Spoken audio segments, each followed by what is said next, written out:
สวัสดีครับทดสอบสัญญาณฮะก็ปรับห้องทำงานเล็กน้อยนะครับ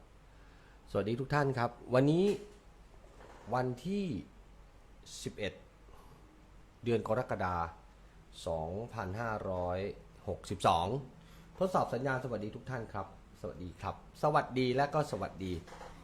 นะครับอันนี้เปลี่ยนมาลองใช้ไมค์ตัวนี้ไม่รู้เป็นอย่างไรบ้างสวัสดีนะครับสวัสดีทุกท่านฮะสวัสดีแล้วก็สวัสดี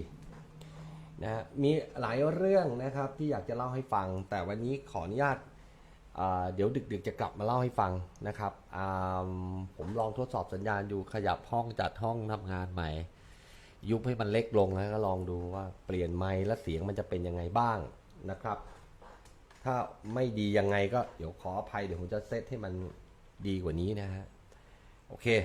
วันนี้มีหลายเรื่องที่อยากจะเล่าให้ฟังทั้งเรื่องในภูเก็ตเองและเรื่องระดับประเทศที่คนไทยต้องรู้นะครับอันดับแรกขอแสดงความยินดีกับประเทศไทยก่อนเรามีคณะรัฐมนตรีเรียบร้อยแล้วมาจากหลายพรรคการเมืองนะฮะเห็นรายชื่อทั้งดีใจและก็เศร้าใจแล้วก็ช็อกเต็มไปหมดก็คนไทยมีรัฐมนตรีเรียบร้อยนะครับทีนี้สเต็ปต่อไปก็จะเป็นในเรื่องของรัฐบาลแถลงนโยบายว่ากันไปนะครับเข้าสู่กระบวนการการทำงานของรัฐบาลชุดใหม่นะครับทีเนี้ยมีคนเอาภาพเนี้ยส่งมาให้ฮะคือผมก็งงๆมาได้ไงวะมีเพื่อนๆส่งมาให้เป็นภาพเนี้ยมีคนตัดต่อไว้ให้เรียบร้อยแล้วครับเอาไปลง บอกว่าเอารูปผมลงไปฮะบอกว่าถ้าพวกมึงบอกว่าภูเก็ตเศรษฐกิจไม่ดีกล้าขายที่เลิกกิจการเลิกทำอาชีพแล้วย้ายไปอยู่ที่อื่นไหมล่ะทำไมต้องเสียเงินเช่าที่เงินเป็นล้านๆไม่ดีเพราะเศรษฐกิจหรือว่าไม่ดีเพราะตัวมึงเองมีเพื่อนที่กรุงเทพโทรมาครับหลายคนเลยว่าเรื่องมันเป็นยังไงซึ่ง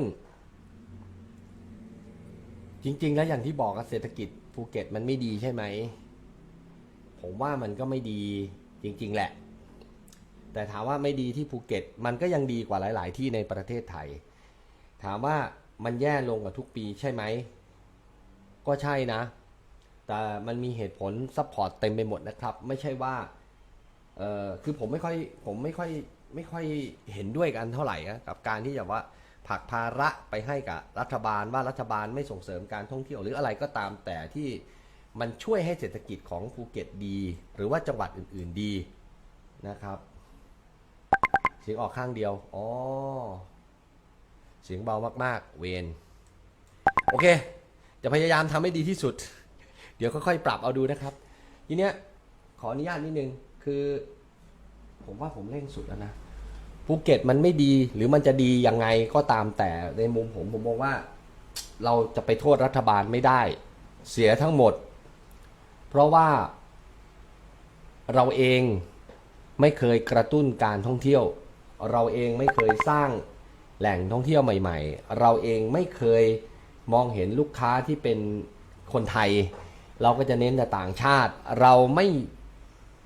เรียกว่าอะไรเราไม่คีปลูกค้าที่เป็นคนไทยอะครับแล้วเราก็ไม่ส่งเสริมการท่องเที่ยวที่ทำให้มันเป็นกิจกรรมที่คนทั้งโลกต้องมาดูอะไรเงี้ยนะครับเราก็มาพึ่งความหวังแค่ว่าจะมีหน่วยงานไหนมาช่วยทททจะทำอะไรไหมเสียงออกข้างซ้ายข้างขวาไม่ออกใช่จริงๆด้วยเดี๋ยวผมค่อยแก้วันหลังนะครับก็เอาคร่าวๆก็คือผมก็มองว่าโดยภาพรวมมันแย่ไหมมันแย่แต่มันไม่ใช่แย่เฉพาะภูเก็ตผมว่ามันแย่กันทั้งประเทศแหละอาจจะเป็นไปได้ในเรื่องของถ้าพูดถึงเรื่องการท่องเที่ยวผมว่าค่าเงินบาทแข็งส่วนหนึ่งแต่ส่วนที่สำคัญที่สุดว่าเราไม่เคยมีการสร้างแหล่งท่องเที่ยวหรือพัฒนาแหล่งท่องเที่ยวใหม่ๆหรือกิจกรรมใหม่ๆกิจกรรมดีๆที่เป็นกิจกรรมระดับโลกนะครับ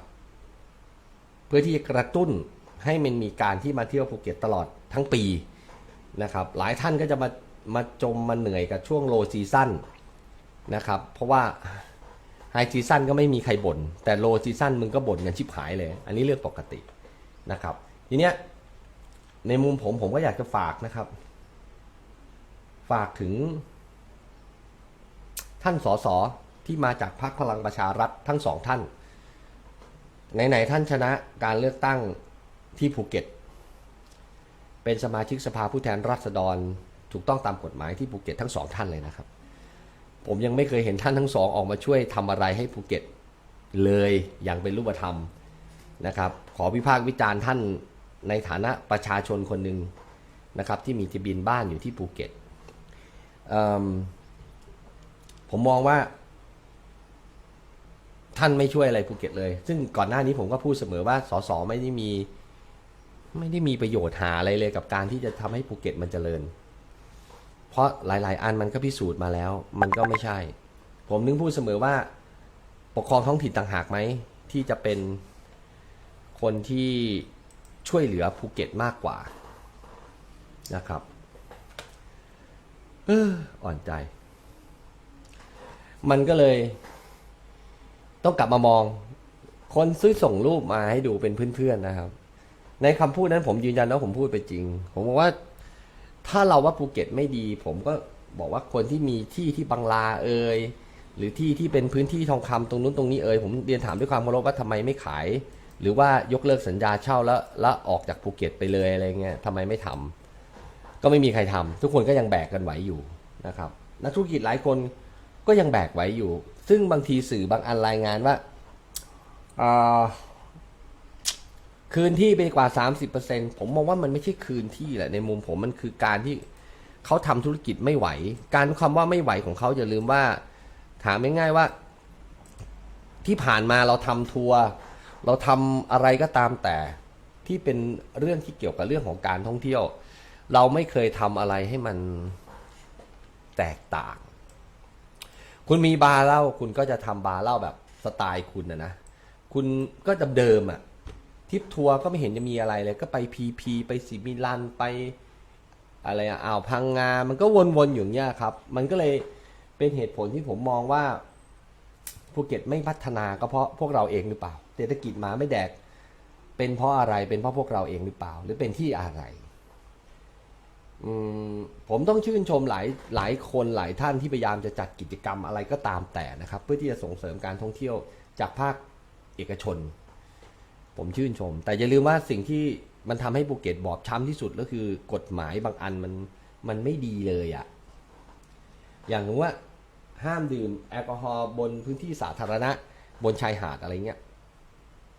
บางคนอยากจะจัดกิจกรรมปาร์ตี้มันไม่ว่าจะเป็นป่าตองหรือตรงไหนก็ตาม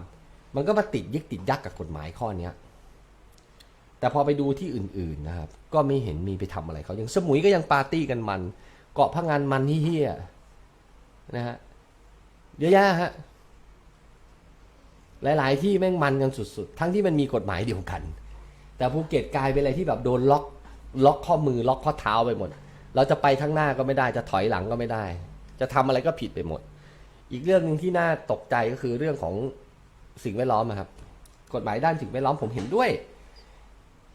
ภูเก็ตไม่สามารถจะพัฒนาให้มีตึก200ชั้นได้มันเพราะอะไรก็ไม่รู้ทำไมเราไม่กำหนดพื้นที่ในการพัฒนาด้านเศรษฐกิจมันจะได้มีเม็ดเงินมาลงทุนสร้างตึกสัก200ชั้น300ชั้นทำไมเราไม่ทำไมเราทำภูเก็ตอายไม่ได้เราทำกระเช้าเหมือนที่สิงคโปร์ไม่ได้นั่งข้ามตรงนู้นตรงนี้กลายเป็นการพัฒนาแหล่งท่องเที่ยวสร้างแหล่งท่องเที่ยวใหม่สร้างรายได้ขึ้นมาใหม่ตึกอาคารสูงทำไมเราทำไม่ได้ไม่เข้าใจแต่กลายเป็นว่าบางคนเป็นลูกที่บนเขาบนอะไรสารพัดสารเพทำได้เว้ยมันตลกในเมืองภูเก็ตนะในมุมผมมันเลยเป็นดัชนีชี้วัดให้เห็นว่าภูเก็ตมันไม่มีทางเจริญหรอกถ้าตราบใดที่พวกเราแม่ยังอยู่ในวังวนเหี้ยแบบนี้โดยที่เราไม่คิดว่าเราจะหลุดพ้นจากวังวนนี้ออกไปได้ยังไงผมก็นึกไม่ออกเหมือนกันไอ้คันจะไปหวังคนที่เป็นสสหรือคนที่เป็นตัวแทนภาคประชาชนผมก็ยังไม่เคยเห็นพวกท่านทำอะไรที่มันใช้คำว่ามันพัฒนาภูเก็ตอย่างจริงจังนะครับและยิ่งใกล้ที่จะมีการเลือกตั้งนายกอบจ.ผมยิ่งไม่เห็นว่าจะมีใครที่จะบอกว่าพูดถึงการพัฒนาอย่างจริงจังเห็นแต่วิ่งไปหาหัวคะแนน เห็นแต่ไปล็อบบี้กันว่าจะต้องเป็นกูเป็นมึงเป็นมึงเป็นกูอะไรเงี้ยแม่งกูอ่อนใจแทนประเทศที่เฮี้ยที่จริงใช่ ผมชอบคอมเมนต์นี้ ที่บอกว่าสรุปว่าเราไม่ยอมปรับปรุงพัฒนาด้านกิจกรรมและการท่องเที่ยวรอการป้อนจากภาครัฐมากเกินไปใช่ไหมใช่ผมนำเรียนด้วยความเคารพผมถามคนที่ดูอยู่ง่ายๆนะครับสมมุติช่วงนี้ทุกคนที่ภูเก็ตจะรู้ว่ามันโลซีซั่นตั้งแต่หลังเมษายนมาละมันจะเป็นหน้ามรสุมและเป็นช่วงที่ต่างชาติเองเขาไม่ค่อยเข้ามาเพราะมันไม่ใช่ฤดูหนาวที่เขาจะต้องหลบหนาวมาเที่ยวเมืองร้อนอย่างบ้านเรามันก็เลยเป็นอะไรที่แปลกๆทีเนี้ยผมถามว่าเพราะโลซีซั่นทำไมเราไม่ทำแคมเปญ 50% แม่งทั้งเกาะเลยเพื่อที่ให้คนไทยมาเที่ยวครับหรือว่าคนที่เขาเบี้ยน้อยหอยน้อยแล้วเขาสามารถมาเที่ยวได้ลดแม่งทุกอย่าง 50% โรงแรม 50% ทานเฟอร์ 50% อาหาร 50% แม่งเลยเพราะไหนๆค่าเช่าแม่งก็โหดสัตว์อยู่แล้วอ่ะเขาไม่ลดให้อยู่แล้วแล้วคุณก็ต้องเอาเงินจากหน้าไฮมาโปะที่หน้าโลแต่ทำไมเราไม่ทำแบบนี้ทุกอย่างลด 50% เพื่อจะดึงดูดนักท่องเที่ยวเข้ามาเท่านั้นยังไม่พอแล้วทำไมพวกเราไม่ทำกิจกรรมซึ่งบางทีจังหวัดเองหรือหน่วยงานปกครองท้องถิ่นเองเขาอาจจะไม่เก่งก็ได้ในเรื่องทำกิจกรรมทำไมเราไม่ทำแล้วทำไมหน่วยงานไม่ช่วยสนับสนุนอันนี้คือคำถามแล้วมันจะไม่มีโลไม่มีไฮครับแต่อันนี้เราก็มาทู่ซีกันเอาของเก่ามาขายวนซ้ำล้างทำความสะอาดใหม่ก็มาขายวนซ้ำแม่งอยู่เงี้ยก็อย่างที่ถามเพื่อนมาภูเก็ตพาไปไหนใครที่ดูอยู่ช่วยบอกผมหน่อยเพื่อนมาภูเก็ตเราจะพาเพื่อนไปเที่ยวไหนวะข้อห้ามเลยนะมึงห้ามพาไปแหลมพรหมเทพห้ามพาไปภูเก็ตเมืองเก่าห้ามไปวัดฉลองห้ามไปวัดพระใหญ่ห้ามอะไรวะห้ามไปดูโชว์ห้ามไปภูเก็ตแฟนตาซีสยามเนินมิตรห้ามไปมึงจะไปไหนจะพาเพื่อนไปไหนวะห้ามไปป่าตองแล้วจะพาเพื่อนไปไหนวะที่ภูเก็ตห้ามไปพีห้ามไปซิมิลันจะไปไหนวะมันไม่มีแหล่งท่องเที่ยวอะไรใหม่ๆเลยที่ดึงดูดนักท่องเที่ยวให้มาที่ภูเก็ตเหมือนกับเรามาเที่ยวภูเก็ตครั้งหนึ่งเราประทับใจอะไรกลับไปเราก็ไม่ทราบแต่ว่ามาอีกรอบหนึ่งมันก็เป็นหนังม้วนเดิมเหมือนเดิมมามึงก็แหลมพรหมเทพวัดฉลองพระใหญ่ภูเก็ตเมืองเก่า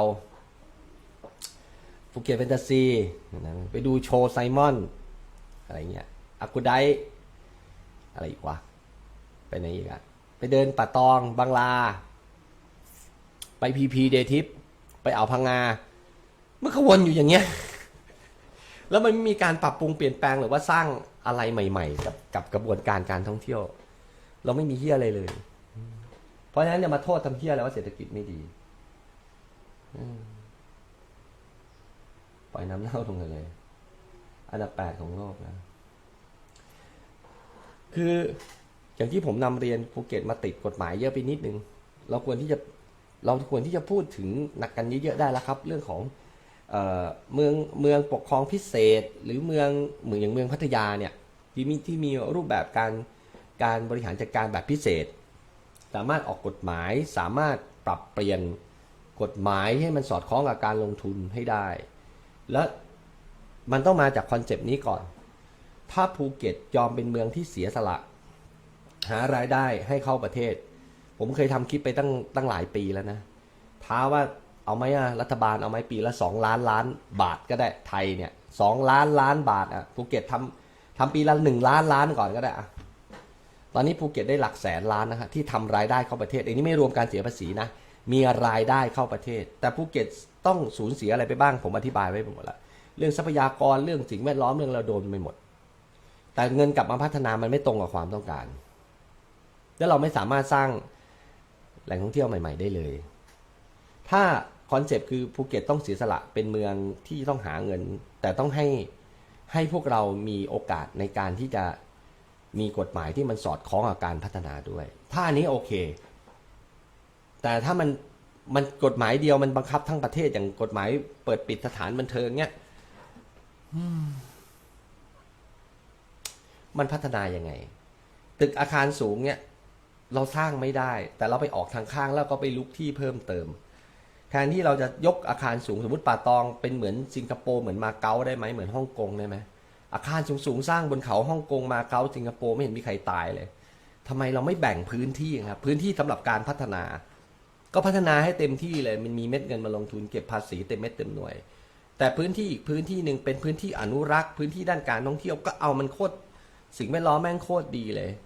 มีปลาพยูนมามีอะไรมีปลาโลมามีฉลามวาฬมาได้ไหมมาในมุมที่ว่ามันโคตรสมบูรณ์เลยมีงบประมาณได้มาเรามาลงด้านสิ่งแวดล้อมด้านการท่องเที่ยวสร้างแหล่งท่องเที่ยวใหม่ๆสร้างเมืองใต้น้ำดีไหมกระเช้าลอยฟ้าได้ไหมภูเก็ตอายตั้งบนเขาหน้าเกิดได้ไหมที่คุณไปอยู่บนนั้นแล้วคุณก็หมุนดูโอ้โหโคตรเทพเลยเหมือนที่เวียดนามเขาทำครับที่ไหนดานังหรือที่ไหนไม่แน่ใจเขาทำเป็นสะพานแล้วเป็นรูปมือจุดชมวิวทำไมเราไม่ทำเราก็มาติดเรื่องสิ่งแวดล้อมคือบางทีหน่วยงานรัฐในพื้นที่จังหวัดภูเก็ตเองก็อ่อนด้อยในเรื่องของการกล้าตัดสินใจอย่างปะการังปฏิบัติการใต้น้ำของเทศบาลเมืองป่าตองทุกวันนี้เรื่องมา2 ปีแล้วผ่านงบประมาณมาหน่วยงาน4 หน่วยงานแม่งก็ไม่กล้าตัดสินใจที่จะดันไปข้างหน้าสร้างแหล่งท่องเที่ยวใหม่มันก็ไม่ทำกันเพราะมันกลัวเหี้ยอะไรก็ไม่รู้แล้วถามว่าเศรษฐกิจมันจะดีได้ยังไงวะพวกมึงก็ตั้งรับกันอยู่อย่างเงี้ยเหมือนร้านหนึ่งสมมุติเรามีร้านอาหารหรืออะไรก็ตามแต่ขายซ้ำซากเดิมๆไม่เคยปรับเปลี่ยนเลยแต่คิดว่าของมึงอร่อยแต่โลกมันหมุนเร็วเกินไปมีร้านใหม่ๆเกิดขึ้นมีทางเลือกใหม่เกิดขึ้นคู่แข่งเยอะๆขึ้นถามว่าเขาจะกลับมากินร้านเราไหมโอกาสมันก็น้อยลงผมมั่นใจว่านักท่องเที่ยวมันเยอะเหมือนเดิมครับแต่เพียงแต่ว่าเขาเลือกที่จะไม่มาประเทศไทยเลือกที่จะไม่มาภูเก็ตบนเหตุผลง่ายๆก็คือภูเก็ตไม่มีที่อะไรน่าสนใจอีกแล้ว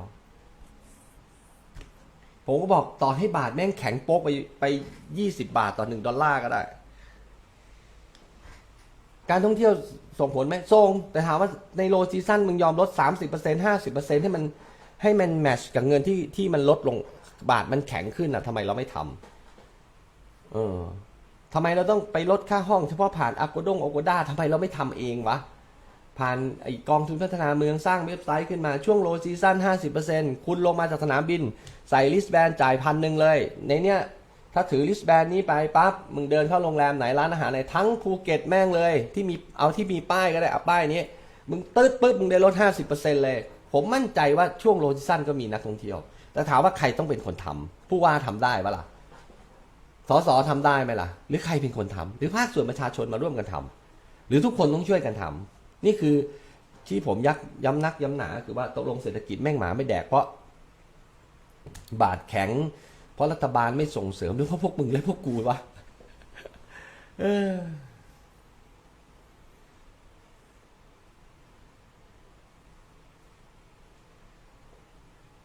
พูดยากป่าปองมีปิงปองโชว์มันก็ช่วยได้อีกส่วนหนึ่งปิงปองมึงเข้าไปได้กี่รอบกูเข้าไปรอบเดียวกูก็ไม่ไปดูอีกแล้วโชว์เฮียอะไรก็ไม่รู้ไม่เข้าใจแม่เย็ดคือเราไม่มีการพัฒนาเรียกว่าพัฒนาคุณภาพสินค้าด้านการบริการด้านการท่องเที่ยวเราเลยนะครับกฎหมายก็ไม่เอื้อเราพัฒนาก็ไม่พัฒนาเราเอาแบบว่าแดกด่วนรอบเร็ว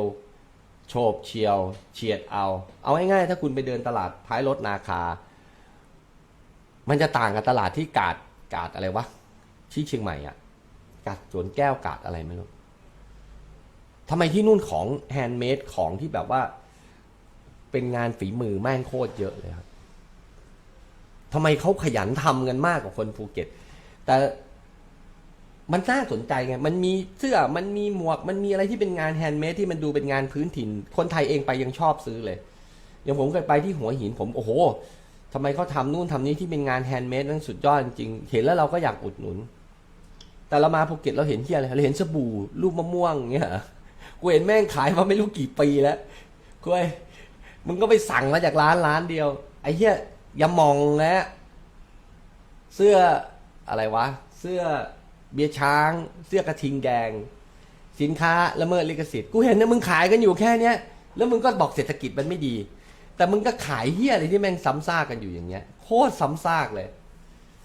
แล้วมันจะไปได้ยังไงวะ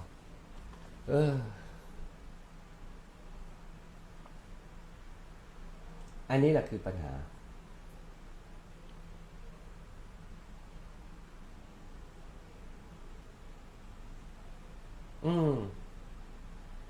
หลายๆอย่างนะฮะผมยังอยากจะนำเรียนว่าเราต้องช่วยกันในทุกภาคส่วนแต่มันก็พูดยากอ่ะไม่รู้เหมือนกันคือผมพยายามทำดีที่สุดแล้วนะเรามีสสภูเก็ตที่เป็นพลังประชารัฐซึ่งเป็นฝั่งรัฐบาลด้วยเขาจะช่วยเราเรื่องนี้ได้ไหมก็ไม่รู้ก็ยังไม่เคยเห็นเขาช่วยอะไรเลยเป็นรูปธรรมนะครับสสทั้งสองท่านผมก็ยังไม่เคยเห็นและอย่างที่พวกผมทำกันผมก็น้ำตาไหลบางทีมานั่งไลฟ์กันประมูลข้าวประมูลของเนี่ยก็มีพี่ๆใจดีส่งข้าวของมาให้ประมูลเอาไป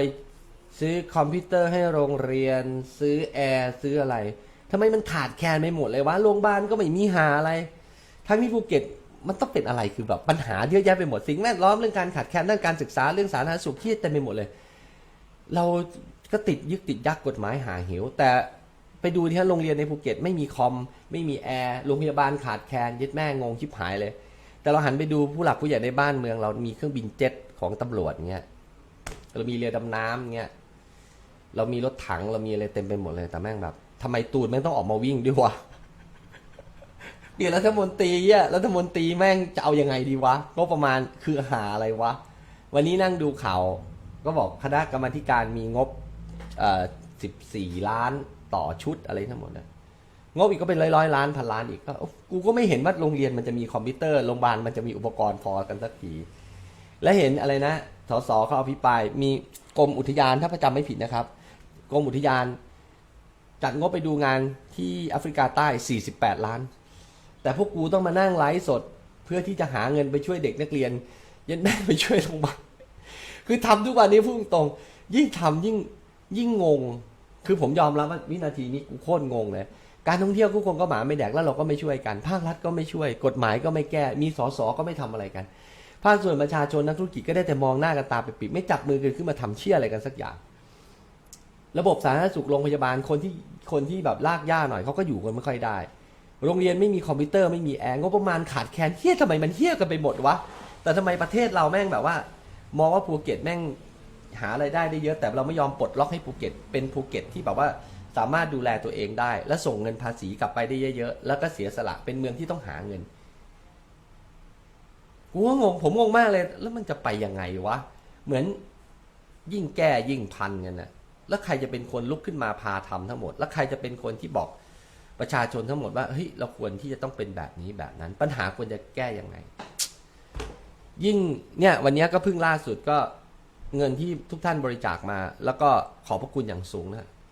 ก็เหนื่อยนะครับไม่ใช่ไม่เหนื่อยมานั่งไลฟ์สดแล้วก็ประมูลของอันนี้กูก็เหนื่อยไหมครับไม่ใช่ไม่เหนื่อยได้คอมมาอีก5 เครื่องนะครับเดี๋ยววันนี้พรุ่งนี้จะทยอยประมูลอีกเพื่อที่จะให้คอมพิวเตอร์อีก7 เครื่องให้ครบไปให้ที่โรงเรียนแต่ไอ้ที่ตลกที่สุดก็คือตำรวจก็ไปซื้อเครื่องบิน7,000 กว่าล้านพวกกูมานั่งประมูลกันทำไมวะเขาซื้อเรือดำน้ำแล้วพวกกูประมูลกันทำไมวะไอ้ตูนวิ่งทำไมวะคือแบบแล้วคนที่เขามีเงินเดือนเป็นข้าราชการเขามีอำนาจนู่นนี่นั่นเยอะแยะไปหมดเขาทำอะไรกันวะมันเป็นหน้าที่ของใครวะซึ่งถ้ามองในแง่บวกนะครับถ้าเป็นผมเนี่ยไหนเราช่วยงั้นเรามาช่วยคิดแนวคิดเชิงบวกกับภูเก็ตในการส่งเสริมการท่องเที่ยวกันเองดีไหมอ่ะเรามาเริ่มมือกันเริ่มต้นร่วมมือกันจากพวกเรากันเองดีไหมในเมื่อมันมาสักขนาดนี้แล้วทำไมเราทำไม่ได้นี่คือคำถามเศรษฐกิจไม่แย่หรอกแต่เราไม่รู้จักเรามีของดีแต่เราโปรมันไม่เป็นอ่ะแล้วเราสร้างมูลค่าเพิ่มให้มันไม่ได้อ่ะเราโง่เองหรือยังไงวะคืออย่าลืมนะสิ่งผิดกฎหมายเต็มไปหมดทั้งภูเก็ตแต่พอเราจะทำกิจกรรมหาอะไรก็กลายเป็นสิ่งที่ผิดก็ไม่ยอมให้ทำคือมันลักลั่นไปหมดอะตกลงมันจะยังไงวะจะช่วยเหลือสังคมก็ทำจนเมื่อยแล้วจนแบบไม่รู้ว่าจะให้กูช่วยยังไงดีวะผมต้องทำยังไงบ้างวะบอกผมหน่อยเลยเหนื่อย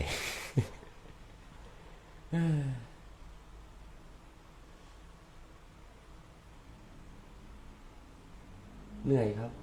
เหนื่อยจริงๆนะที่ผมนำเรียนก็คือว่าเราเหนื่อยตรงที่ว่า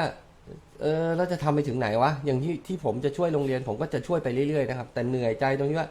แล้วกูจะต้องทำไปถึงไหนวะจริงๆอบจมันมีเงินไม่วะเทศบาลมีเงินไม่วะจังหวัดมีเงินไม่วะทำไมเราต้องไปซื้อเครื่องบินเจ็ตด้วยวะนึกบอกให้คนไม่กี่คนแม่งบินไปดูงานจากกรุงเทพแม่งไปลพบุรีกูน้ำตาจะไหลนะเว้ยพูดจริงกูก็หากูก็เหนื่อยนะเว้ยแล้วหามาขาดไอ้พี่เหี้ยพวกกูก็ต้องมาเติมให้มันครบด้วยจิตใจที่มองว่าเฮ้ยเห็นสังคมเดือดร้อนแล้วอยากจะช่วยแต่ก็งงว่าทำไมคนที่เป็นภาครัฐที่ถือกฎหมายเต็มที่เลยแล้วก็แบบมีอำนาจในมือเต็มๆไม่แก้ให้มันตรงจุดแล้วมันจะไปทางไหนวะนึกไม่ออกสิ่งผิดกฎหมายก็เต็มการเป็นคนที่เข้าถึงอำนาจได้ก็ทำได้ทุกอย่างประชาชนก็โดนรีดจนไม่เหลืออะไรแล้วนึกถึงเกมซิมซิตี้เลยนะครับแม่งกูเล่นเนี่ยถ้าขึ้นภาษีบ่อยๆเฮ้ยแม่งก็แพ้อยากสร้างนู่นสร้างนี้แต่มึงก็แพ้หรือต้องให้นักการเมืองท่านประยุทธ์ไปหัดเล่นซิมซิตี้ให้ชนะก่อนหรือให้นายกอบจอะไรไปเล่นซิมซิตี้ให้ชนะก่อนไหมหรือยังไงวะก็ช่วยคิดจนเหนื่อยแล้วครับ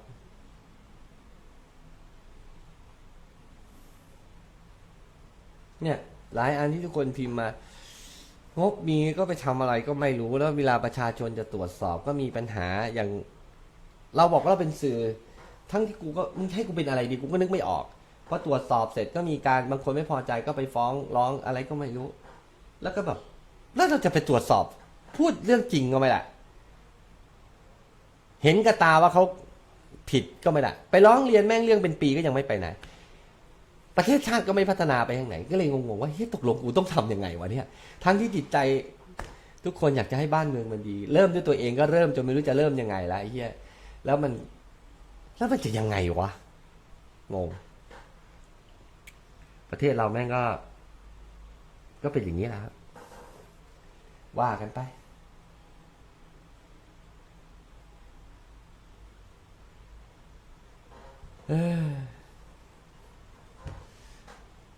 สุดท้ายมันก็จะเข้าลูปที่เหนื่อยที่สุดนั่นก็คือวันไหนที่ประชาชนอย่างเรามันสิ้นไร้ไม้ตอกแล้วอะเศรษฐกิจก็ไม่ดีโดนรีดแต่ภาษีกฎหมายก็ไม่แก้กลายเป็นคนที่รักษากฎหมายบางคนที่นิสัยไม่ดีก็มาบีบรีดนาทาเลนซ้ำไปอีกกฎหมายบางอันมันออกมาไม่ได้ออกมาจากความต้องการของประชาชนเลยมันเกิดจากที่เขาเขียนเพื่อจะปกป้องอำนาจหรือขยายขอบเขตอำนาจของเขาออกมามันก็มันไม่เอื้อต่อการพัฒนาหาอะไรเลยครับแล้วเราก็จะต้องบ่นกันต่อไปกูเชื่อเลยปีนี้เดี๋ยวมึงก็บ่นไฮซีซั่นแม่งแย่มึงก็บ่นกันแย่ทุกปีแต่มึงก็ไม่รู้ว่าขี้เกียจจะพูดแล้วเนี่ย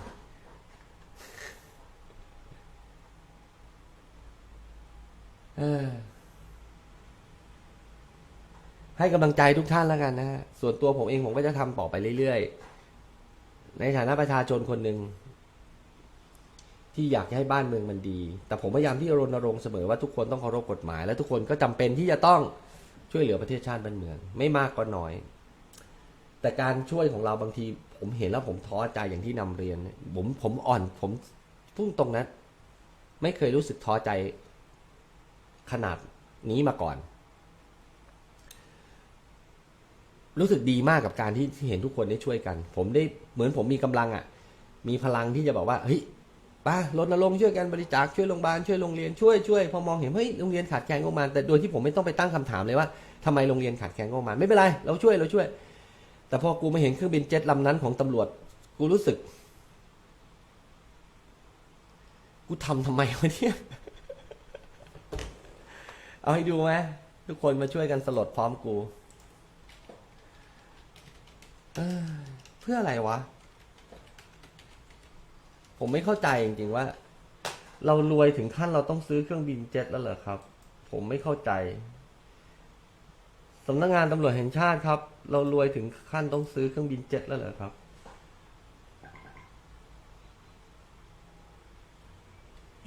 มึงช่วยตอบกูหน่อยเถอะกูก็รำคาญเนี่ย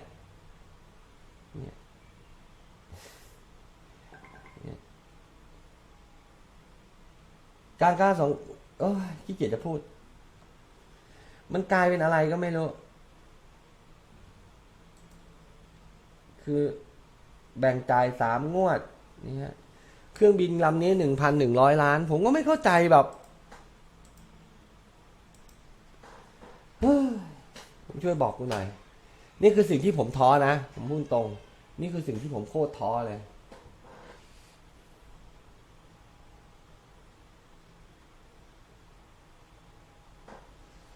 พูดตรงนี่คือสิ่งที่ผมท้อมากว่าตกลงประชาชนก็โดนรีดภาษีกูก็โดนเหมือนกันทุกคนโดนเหมือนกันแต่ทำไมเราต้องมาแก้ปัญหาให้รัฐเยอะขนาดนี้ในมุมผมอะช่วยซื้อคอมพิวเตอร์ช่วยจัดการห้องแอร์ช่วยน้ำช่วยนี่ช่วยเราช่วยนะด้วยหัวใจที่แบบว่าสงสารเด็กๆอนาคตของชาติขอช่วยในฐานะที่เป็นประชาชนคนหนึ่งที่ช่วยได้แต่ในบ้านในเมืองเราเห็นก็ประมาณบ้าบอคอแตกทำอะไรเลยก็ไม่รู้อย่างท่านผู้ว่าพระกระพงศ์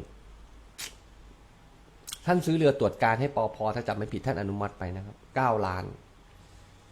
แต่เรามีคนขับไหมล่ะคือภูเก็ตต้องการเรือตรวจการวะให้ปพหรือ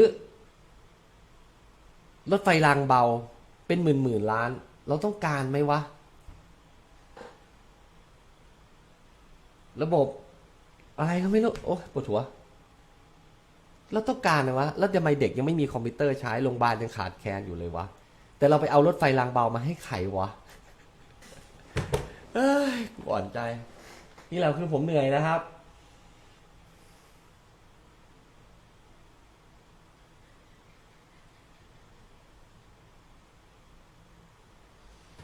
ผมเศร้าท้อก็ทำต่อไปเรื่อย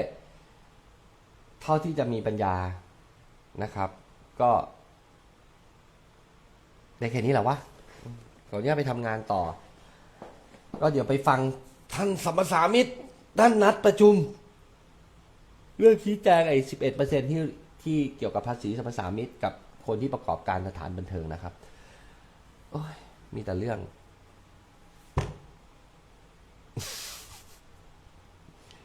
พูดตรงๆวันนี้รู้สึกท้อ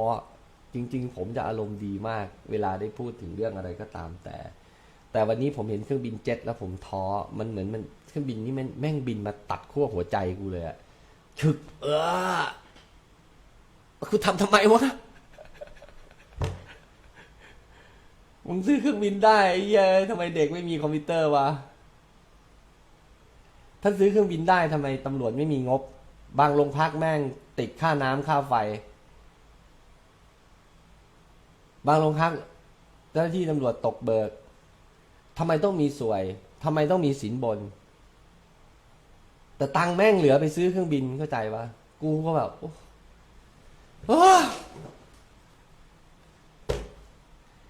ชาวบ้านก็บอกเศรษฐกิจไม่ดีกฎหมายก็หมาไม่แดกไปทางไหนก็ไม่ได้คือตอนนี้ผมมองว่าเหมือนมันถูกล็อกกันไว้หมดอะจะขยับก็ไม่ได้เดินหน้าก็ไม่ได้ถอยหลังก็ไม่ได้อยู่ต่อก็ไม่ได้อยู่ที่เดิมก็ไม่ได้จะไปก็ไปไม่ได้อากาศก็จะไม่มีหายใจอยู่แล้วแต่มันถูกบีบอยู่เนี้ยไอ้เหี้ยแล้วกูจะไปทางไหนวะบีบจากอะไรไม่ใช่บีบจากตัวเราเองอ่ะส่วนหนึ่งอ่ะเราพยายามบางคนพยายามจะก้าวพ้นออกมาทำกิจกรรมนู่นนั่นก็มาโดนกฎหมายล็อกซ้ายล็อกขวาอีกไปไม่ได้อีก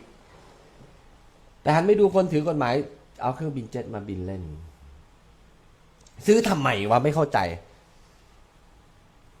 โอ้เหนื่อย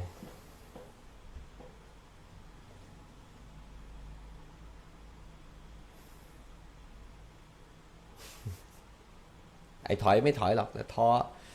อ่อนใจรู้สึกว่าคอมพิวเตอร์กูนี่เป็นอะไรที่แบบว่าที่อุตส่าห์มาร่วมกันบริจาคให้โรงเรียนให้โรงพยาบาลนะครับผมรู้สึกว่ามันอาจจะเป็นส่วนที่เล็กที่สุดเหมือนอนูอะไรสักอย่างเล็กกว่าอะตอมไหมวะถ้าเปรียบเทียบกับเครื่องบินเจ็ตลำนั้นน่ะทำไมไม่เอาไอ้เย็ดแม่1,100 ล้านกูมาซื้อคอมเครื่องละ9,000นะล้านหนึ่งเนี่ยกูได้100 เครื่อง10 ล้านกูได้1,000 เครื่อง100 ล้านกูได้10,000 เครื่อง 1,000 ล้านกูซื้อคอมให้เด็กๆได้100,000 เครื่องนะต่ออนาคตให้เด็กๆแต่เอาเครื่องบินมาลำเดียวใครจะนั่งอ่ะจ่าดาบพลตำรวจไปนั่งได้ป่ะเอาจ่าเฉยไปนั่งได้ไหมอ่ะเครื่องบินขนาดนั้นน่ะซื้อมาให้ใครอ่ะมาให้เจ้าใหญ่นาโตนั่งมันดีมันดีเหรอวะอันนี้แหละที่ทำให้ผมโคตรท้อเลยผมจะบอกให้นะท่านทำให้คนเฮี้ยๆอย่างผมคนหนึ่งรู้สึกท้อมากแบบกูทำไปเพื่ออะไรวะเนี่ยภาษีกูไปอยู่ที่เครื่องบินแต่เงินพวกเราทุกคนที่มันเหลือจากที่เขาเก็บภาษียัดแม่มันต้องมาบริจาคกูต้องหาของมาคนนี้มาใจ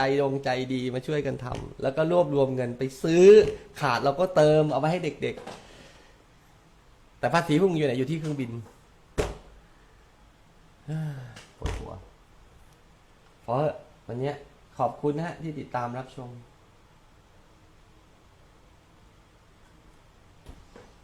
ทดลองออกอากาศเสียงดังข้างเดียวเดี๋ยวจะไปแก้ปัญหาให้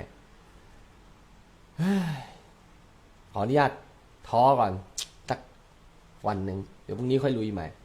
เพราะแม่งท้อจริงๆว่ามีอีกเรื่องหนึ่งก่อนจะจากไปเดี๋ยวไปธุระตอนที่ท่านนายกประยุทธ์มาวันที่8ก็มีฝั่งเจ้าหน้าที่เป็นห่วงกลัวว่าผมจะไปยื่นหนังสือให้กับท่านประยุทธ์ซึ่งผมเองก็จริงๆกูอยากไปยื่นนะแต่กูมองว่าช่างแม่งอะรำคาญคือแล้วแต่พวกมึงอะ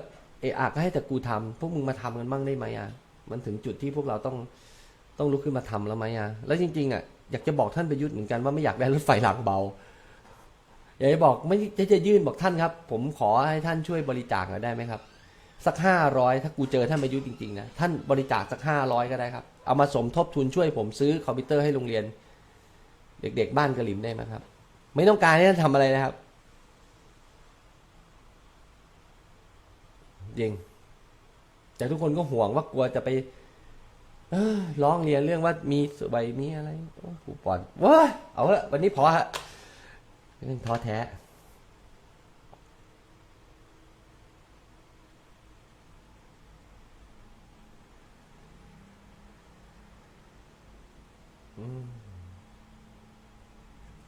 ตามนั้นนะฮะขอบคุณทุกท่านที่ติดตามรับชมเดี๋ยวผมจะค่อยๆปรับระบบไปเหนื่อยสู้ต่อไปแต่วันนี้ขออนุญาตท้อก่อนด้วยความเคารพนะฮะขอพลังอยู่กับท่านนะฮะสวัสดีครับพี่เจ้าเหลามันคอมเมนต์ดีเดี๋ยวให้ทีมงานแคปเจอร์ไปโพสต์แยกนะครับขออนุญาตใช้ข้อความท่านนะฮะสวัสดีครับ